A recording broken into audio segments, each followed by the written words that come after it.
Cucur.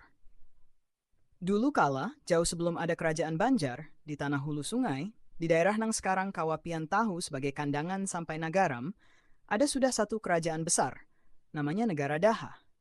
Negara Daha ini aslinya berasal dari kerajaan negara Dipa, kerajaan yang pertama kali ada di Kalimantan Selatan.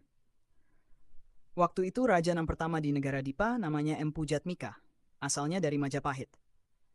Empu Jatmika ini datang ke tanah Banjar karena ingin membuka negeri baru, tapi pian tahu waktu itu dia kada mau mengaku sebagai raja, karena dia merasa keturunannya belum layak jadi raja.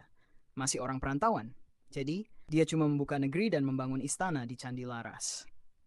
Nah, setelah beliau meninggal, anaknya Empu Mandastana melanjutkan pemerintahan itu.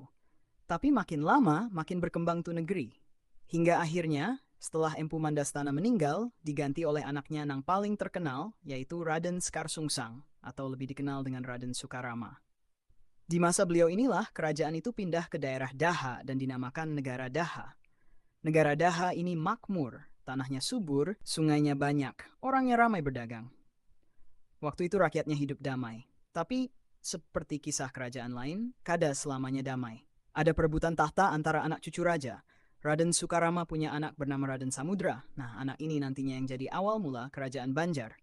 Tapi waktu kecil, Raden Samudra harus lari meninggalkan Daha karena pamannya sendiri, Pangeran Tumenggung, ingin merebut tahta. Raden Samudra diselamatkan oleh orang-orang setia dari Daha dan dibawa ke Muara Banjar, tempat pertemuan sungai besar.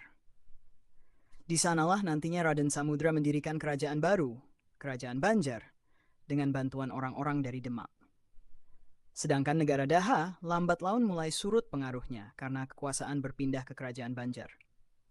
Tapi sampai sekarang, orang di hulu sungai masih bangga kalau menyebut tanahnya itu tanah negara Daha, karena dari situlah asal mula peradaban orang Banjar bermula.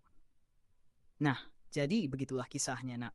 Dari negara Dipa jadi negara Daha, lalu lahirlah kerajaan Banjar.